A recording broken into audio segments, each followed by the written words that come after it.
One more review example. We're just going to do the integral from 0 to pi of cosine of y plus sine of y plus secant squared y dy. All right. Here, what we're going to do is we have to take the integral of each of these things. So it really helps to know and remember what the derivatives of things are.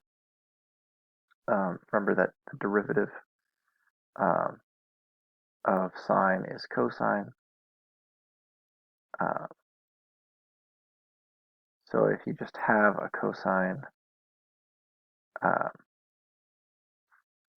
you just have a cosine lying about as a derivative of something, it came from a sine. So that's the first part.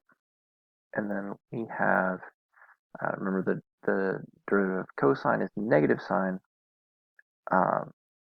So going backwards, really this is the most complicated part. But that's why it's a little easier to remember that if you end up with something that starts with a c, you have to make it negative. And then here, secant squared is the derivative of tangent. And this one does not start with a c, so it's positive. So this is our antiderivative function. We're evaluating it from 0 to pi. Now this one is a really messy one as far as plugging things in. So our starting point is at an angle of 0 from this point, and our ending point we sweep all the way through until we get to this angle here. This is halfway around the circle. Remember, the circle is 2 pi from start to finish. This is halfway across. And so let's see, what are these points here? This is 1, 0, and this is -1, 0. So if you remember, the x value is cosine and the y value is sine. All right, so now we're going to have to evaluate. Let's remember we do the upper bound first. So we're going to do pi first. So this, I'm just going to write this out.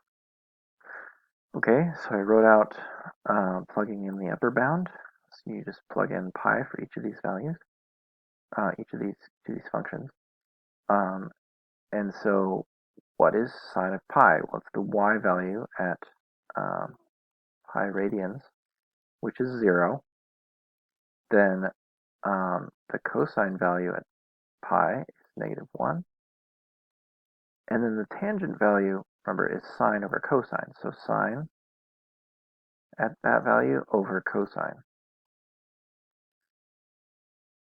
All right, now I'm going to plug in the other one, the other bound.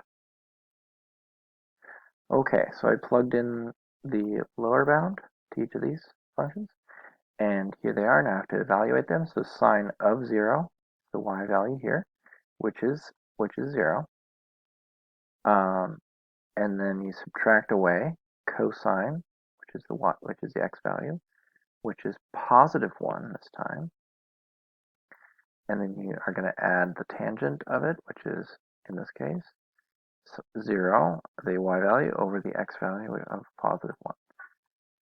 All right, so now what happens very swiftly is 0 divided by anything is fine. That's just 0. This is also 0. This is 0, and this is 0. And so we just have some really confusing signs.